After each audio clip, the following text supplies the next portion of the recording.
Hello students, how are you? In the previous modules, we have discussed about understanding media, media laws and ethics, sociology of news, paid news and agenda setting. In today's module, we are going to discuss about pressure in the newsroom and gatekeepers. Now we are having Mr. S. Annamalai with us, who is having 35 years experience in the media. He is working as the news editor in the Hindu group organization, Madurai. Welcome to the program, sir. Actually, today we are going to discuss about the pressures in the newsroom.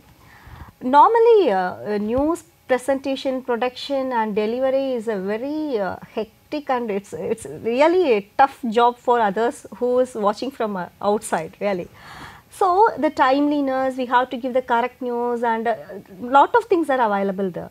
So, what are the pressures are in the newsroom and will it be categorized as any types or anything, sir? Yes, there are pressures. In Tamil, you have a saying which means there are two toughest jobs for a human being. One is childbirth and the other is construction of a house. But you can add a third one to this, that is producing a daily. The kind of pressures a journalist has to undergo at several levels are in two types. One is the internal pressure, the other one is pressure caused by external forces. Internal pressure also includes professional pressure, like any other profession, right? Like a doctor, like an engineer, like a teacher.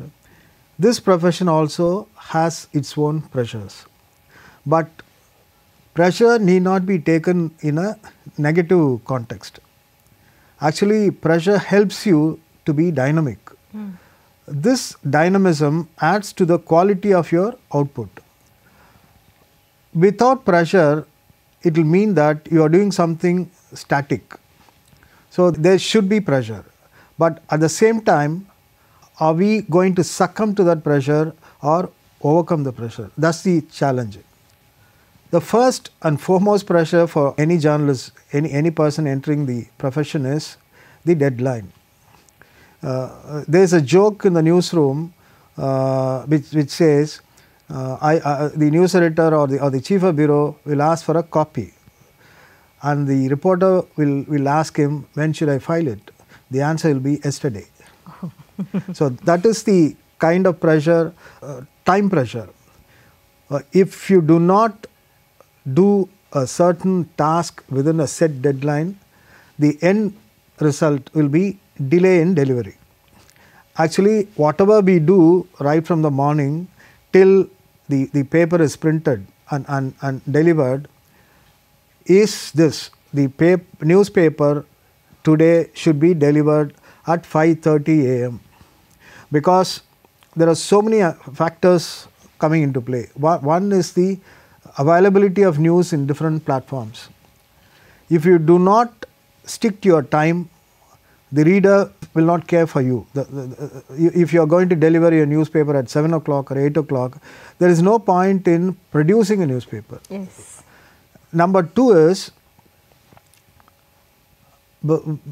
quicker delivery facilitates the reader to scan the headlines, because newspaper reading is more of headline reading today.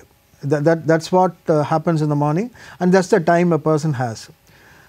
Interesting stories are reserved for later in the day, maybe during lunchtime or whenever he is free in the office, and it can also mean online reading. The same news story which a person has seen in a newspaper at home can be read at leisure, either in office or in the evening or in the night or during the weekend. So, these are the two possibilities. And unless there are several levels of news delivery. First, from news gathering to making it into a news item, to editing, making a page, from there to the to a department called pagination, After the page is made, after the news items are set in a page, this page is transmitted to the press for printing. After printing gets over, the newspapers are packed in bundles, then loaded onto a vehicle for delivery at a news point. In a city, you may have 4 or 5 news points where news agents converge, take away the bundles for distribution to readers. So, the whole process should get over at 4:30 or 5 in the morning, so that the newspaper gets delivered at 5:30. This is internal pressure. For getting used to the pressure or to overcome the pressure, you need planning. Without planning, you can never overcome this deadline pressure. That will mean compromise on quality. So, planning should start right in the morning. By 10 o'clock, the person you have, we are going to come to gatekeepers at a later stage, but these are the gatekeepers. You have chief of bureau who takes care of a group of reporters. You have a news editor who takes care of the desk functions. So, the chief of bureau usually gets to know in the morning by 10 o'clock itself what are the stories he can expect for the day. So, by priority, a list is prepared, and lists from different places are compared at a central place where a full picture starts to emerge. This happens by 10:30 or 11. But now I am having a doubt. Actually, anything will happen at any time. Yes. Suppose already they have some planning, some disaster problems, Yes, or else true. any accident, or else unexpected thing may happen. Yes, yes. Then how they are including these things immediately? This is a dynamic system. If at 10 o'clock you have a particular news item as priority item, it may get relegated. For example, if you have something for page 1 at 10:30, it may appear in the local pages 2, 3, or 4 or 5, because everything works on priority. News is on priority. So, for a system to function, we need to move with time, with all this is discipline. You start with a morning list. You have a rough sketch of tomorrow's newspaper by 11:30. As the day progresses, something else happens, something more important happens. You accommodate whatever you have, and even if something happens after midnight, we have different editions based on the distance from the printing center. And if your first edition is out and something happens after the first edition, you try to accommodate it in the next edition. So, it is a dynamic system, and you do not stick to one particular format. You keep on changing based on priority. So, when you work on priority, work becomes it's a flexible situation. You are free to substitute one item with the other depending on its importance and priority. So, after during the course of the day, the chief of bureau or the chief reporter gets to know what are the stories that will be released by 5 o'clock, 6 o'clock, 7 o'clock, what will be the photographs to go with the stories. And also nowadays more emphasis is given on visual elements in a newspaper. So, you have to plan your graphics, you have to plan your photographs, you have to instruct the photographer to take a particular picture from a particular angle. So, this kind of planning should get over by 4 o'clock in the evening. After that, it is only breaking news. Whatever breaks, you try to accommodate it. This is at the regional level. At the central level, at the national level or the central level, where you have the main desk, there is a planning meeting at 6 o'clock where they decide which should be the lead story, which should be the picture, what are the stories we should take on page 1, on 4, on the national page, on the international page, on the business page, on the sports page. Everything is decided by about 6:30 or 7, and then work starts. So, but news reports should start flowing in by afternoon itself. This is again a discipline. If something happens late in the night and you are not able to cover it the next day, you can always hold it for the other day. So, something that has happened should be filed in the morning itself or later by the afternoon by 1 o'clock. If you are going to delay it, you are going to delay current news items. So, this discipline, deadline disciplines is a responsibility of all concerned. And another deadline pressure comes from the advertisement department, because advertisement is called the hemoglobin of a newspaper. Advertisers subsidize the reader. So, we need to accommodate advertisements as far as possible in almost every page, but is there a deadline?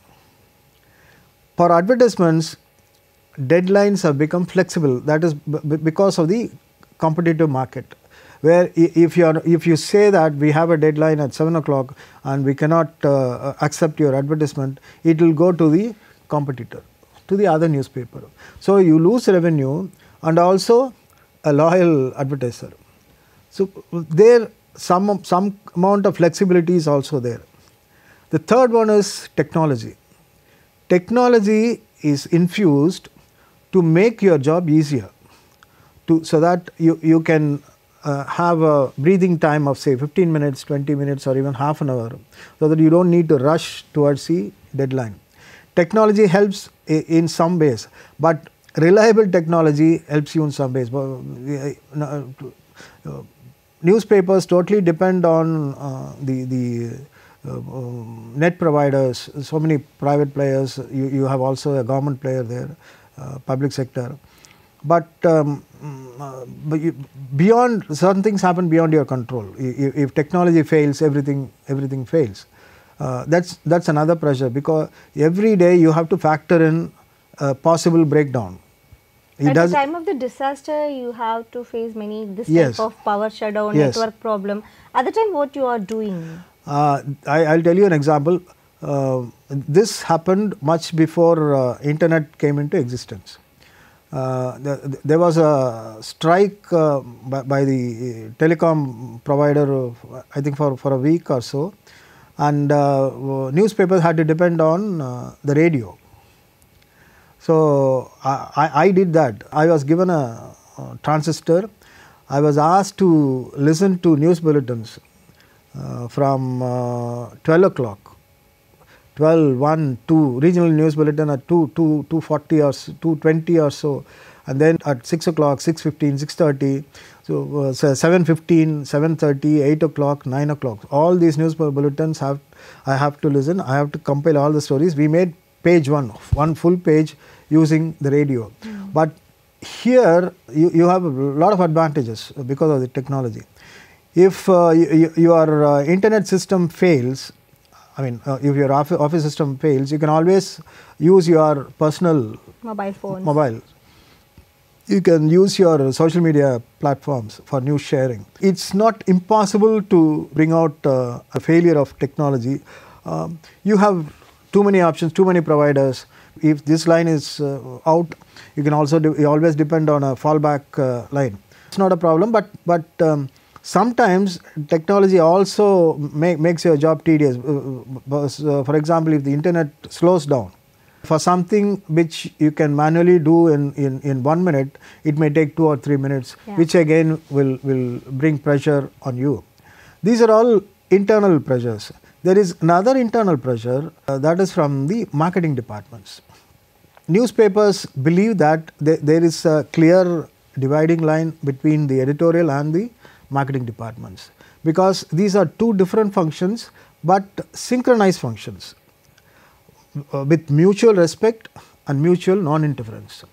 So, a person working in the marketing department cannot use his influence to get a news item published by the editorial. That will be a violation of your code of ethics. So, that should not happen, but in an increasing competitive market and also operating a news organization becoming more and more difficult because of so many cost escalation, so many factors are there. So you don't have a viable model to balance these two sides, editorial and the marketing side. But still, good newspapers have a very clear dividing line. It's not a wall. It used to be a wall where the business department may not even know who is working in the editorial and vice versa. But today you don't have a wall. There is transparency, but at the same time you have a dividing line. These are all internal factors. The external factors are 2 or 3 factors have combined together to bring pressure, external pressure. Before actually going into the types of external pressure, I will read out a quote which is a valuable and relevant quote from Pope John Paul II. He made this observation in June 2000. If we read this quote, we will understand again the pressures faced by journalists. With its vast and direct influence on public opinion, journalism cannot be guided only by economic forces, profit and special interest. It must instead be felt as a mission, in a certain sense sacred, carried out in the knowledge that the powerful means of communication have been entrusted to you for the good of all. The bottom line is good of all. The external pressure comes, it's a global phenomenon, globalization. In a scenario of globalization, there are opposing market forces. Everyone wants to have a share of the larger pie. So there is competition. Here, marketing departments tend to look at your reader as a customer. It's not kind of a business or trade. A customer of a newspaper is not the reader but your advertiser. Oh. So if you look at this structure as a triangle, you have a news organization at one end, you have your customer, the advertiser at the other end, and you have the citizen who need not necessarily be your reader at the third end. He completes the triangle. So whatever you do it for the good of this person. It does not mean that you need to compromise with your advertiser. Advertiser uses your space. You also use your space to serve the citizen. But nowadays, many newspapers are running by the advertisements. They are getting their revenue by the advertisements only, not by the circulations. Some surveys are telling about this. That's true. That's true. But the volume has come down, definitely come down, because of so many factors: global economic crisis, Indian economic situation, and some of the major players leaving the arena. And the more important reason is migration of advertisements from print to different medium. But if you look at the newspaper of about 20-30 years back and today's newspaper, the volume has definitely come down. Today, it's very difficult to have a newspaper with 28 pages. It is 18, 16, maximum 20, 22. But at the time of the celebrations. Yes, but they used to have special supplements, say for example for a political party's anniversary or a political leader's anniversary, or even for temple festivals, or next month we may have special supplements on the 150th anniversary of Mahatma Gandhi. But this is different. News supplement is different, advertiser supplement is different. But experience has shown that advertiser supplements are not so dependable. These are news supplements. You write news stories and get advertisements. But there you get the advertisements and fill up the rest of the space with matter. It need not be editorial content. It could be outsourced. It could be soft news. Yes. It could be something written about the advertisers themselves. Oh. Somebody writing about you recently. About some organizations, some colleges, themselves. some hospitals. Yes. But there are purely classified as advertisers features, and they do not conform to editorial ethics or values.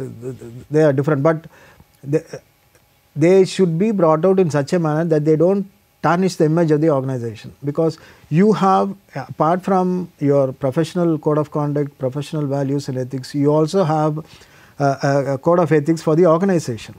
This code should not be violated even in an advertiser's feature, because it carries the banner of the organization. So we are talking about the globalization. Globalization helps you to bring out your newspaper from anywhere. Here, if you go back in history in India, the Indian newspapers, not the ones edited by the British or owned by the British, the Indian newspapers were primarily started to spread the news of freedom movement. They had a purpose. They had a defined geography with which they operated. They work for India, they work for India's freedom. Post-independence, the newspapers had a responsibility to build up the nation. Nation building was their agenda. Now after 60 plus years, what is your agenda? What is your geography? So I think now newspapers are looking at scaling up the development we have achieved in the last 60 plus years. So you look for upgrading your education, your health services, whatever you have. So instead of looking at macro issues, newspapers are going down to micro issues. This will propel development for the next decade or two. Again, talking of geography, if you are writing, if you are headquartered in Tamil Nadu and you are distributing your newspaper all over India, your newspaper will have a distinct flavor of Tamil Nadu. It will follow the culture, it will follow the ethics, it will follow the values of your state, your geography. Your micro geography is Tamil Nadu, your macro geography is India. But supposing it hasn't happened, it may happen. Supposing an outsider, a foreign newspaper decides to start its publication in one of these states, what will be your geography?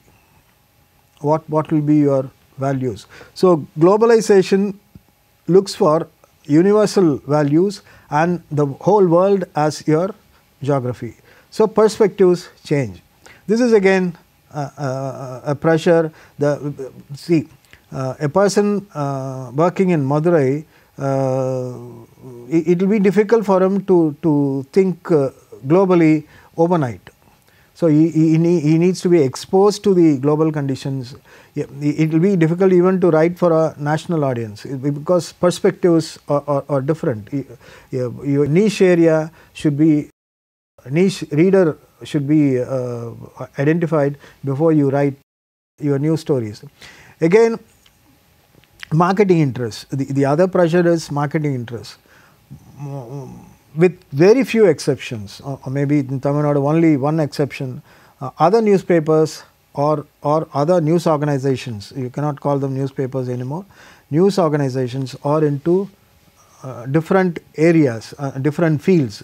They have a television channel, they may have their own magazines, they may have even a cinema production company, the varied interests are there. So the newspaper is its face, and it can be called the mouthpiece of the organization. This organization or the people who work for it cannot write anything against the cinema produced by the organization or the book released by the organization. These are the compulsions. Maybe you can have a limited amount of freedom in such organizations, but still you have the responsibility to protect the interests of the organization, market interests of the organization. This is another pressure. So when market forces tend to penetrate into editorial matters, again you may have to make a compromise on the goodness of all. That's what it should not be looked at as a profit making venture. It's a sacred duty of a newspaper. It was a sacred duty during the freedom movement, it was a sacred duty after 1947, and it continues to be a sacred duty, and that is why this profession is looked at as equal or more than that of a doctor or a teacher. That is the respect it commands. Actually, what's your opinion about who is having the full freedom in the newsroom? Freedom is a relative term.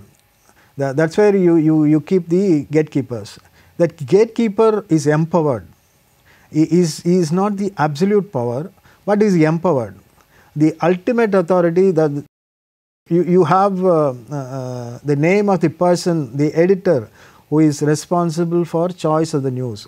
Whatever mistakes these gatekeepers at different levels commit goes to the ultimate authority. That's anyway, the editor. The editor is also crossing the internal and the external pressures in the... Yes, everybody working for the organization experiences that pressure, but ultimate responsibility lies with the editor. So we should not only protect the editor, but also the organization. That is the responsibility vested on each gatekeeper. You have gatekeepers at different levels. An organization having about 15 printing centers, you have 1 or 2 gatekeepers at every center. You have gatekeepers at the central office where the main pages are made. The responsibility of these persons is to duplicate the work of or duplicate the editor. They are de facto editors with the responsibility, or not powers, with the responsibility to ensure that neither the editor nor the organization is exposed, or they should ensure that the reputation of the editor and the organization is not compromised. That is their work. That is the work of the gatekeeper.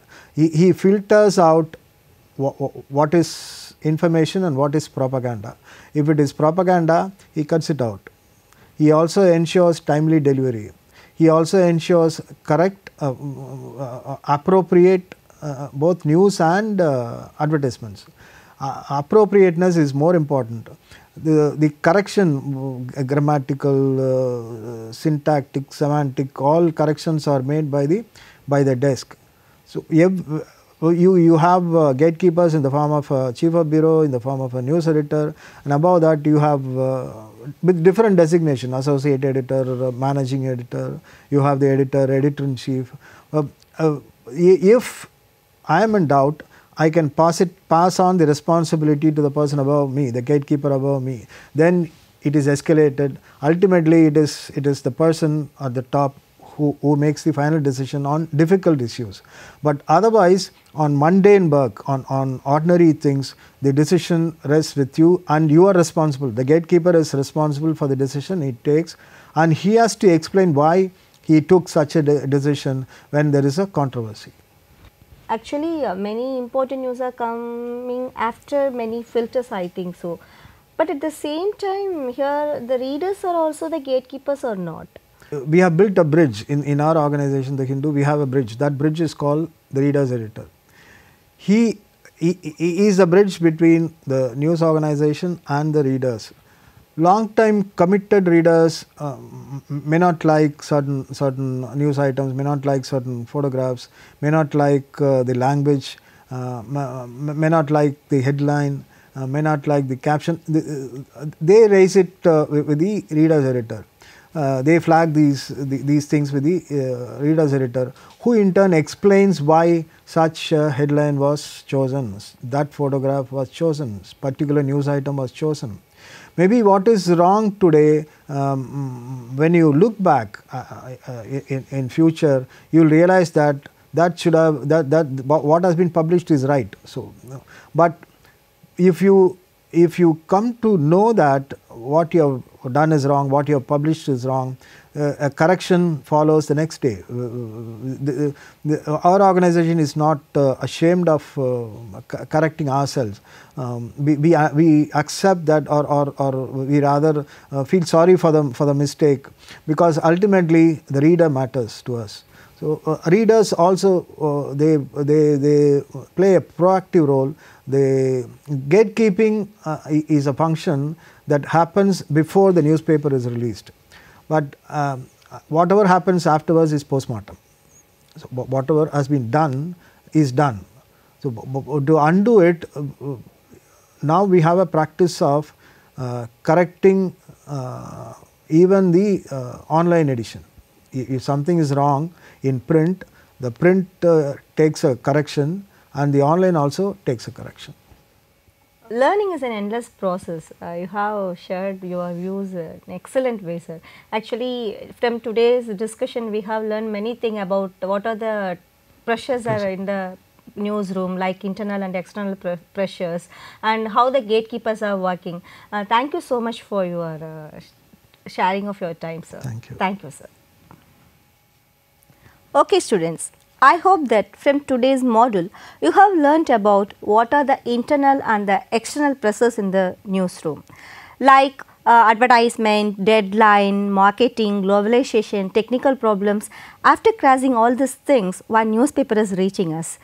Anyway, living with pressure is always happy. So, live happily.